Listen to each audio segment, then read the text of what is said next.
Otherwise, that child would have stayed in the church and wouldn't have become involved with that crowd. He lost his job. I wonder what he did wrong. If they had been living the Christian life, this wouldn't have happened. They should have known not to build their house in that area. Have you ever had such thoughts about another person or about yourself? This attitude has been with us for a long time. In John 9, 1-3, the disciples expressed such thoughts to Jesus about a blind man. As he passed by, he saw a man blind from birth. And his disciples asked him, "Rabbi, who sinned, this man or his parents, that he would be born blind?" Jesus answered, "It was neither that this man sinned nor his parents, but it was so that the works of God might be displayed in him." You have experienced many losses in your life already. You may not even be aware of some of them, or you may not have realized that what you experienced were actually losses. Some are over in 24 hours.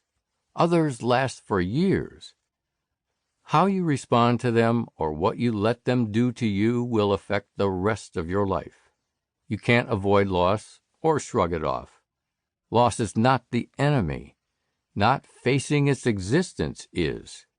Unfortunately, many of us have become more proficient in developing denial than we are in facing and accepting the losses of life.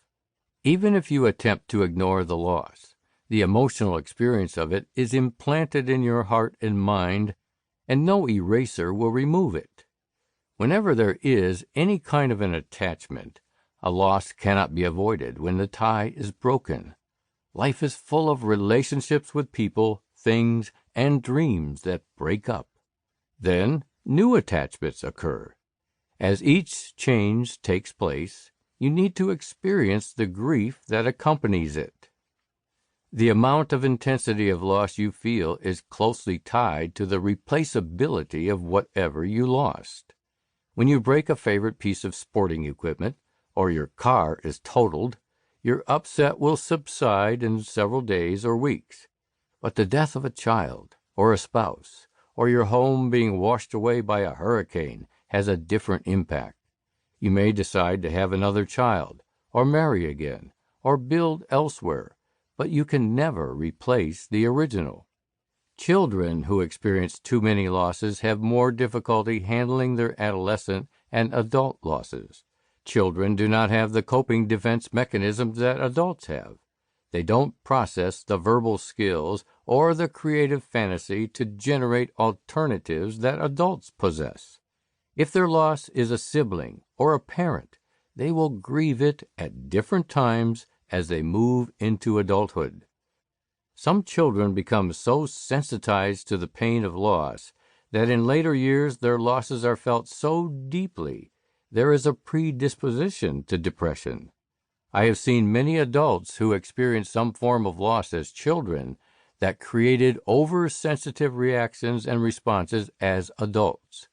One 40-year-old man lived in a conditional love atmosphere as he was growing up.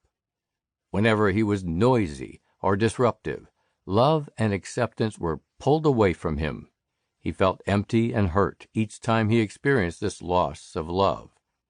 It was so bad that when his friends came over to see him, he would become embarrassed if they were loud or noisy in front of his parents. Today, he is very sensitive to the responses of others in noisy situations, even when he isn't responsible for the noise. Rejection is a very difficult loss for children to handle. Dr. Hugh Missildine describes the effects of it. It is difficult to feel at home in the world if you have never felt at home in your own home. If you were rejected as a child, you have an extreme emotional handicap.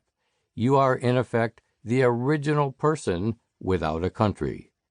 You may see yourself as an outlaw, unacceptable to yourself and others. Your self-depreciation is bitter, and you feel, almost automatically, bitterness toward others that leads you often to distort the attitudes of others. Unfortunately, most adults are unable to help their children grieve because they have never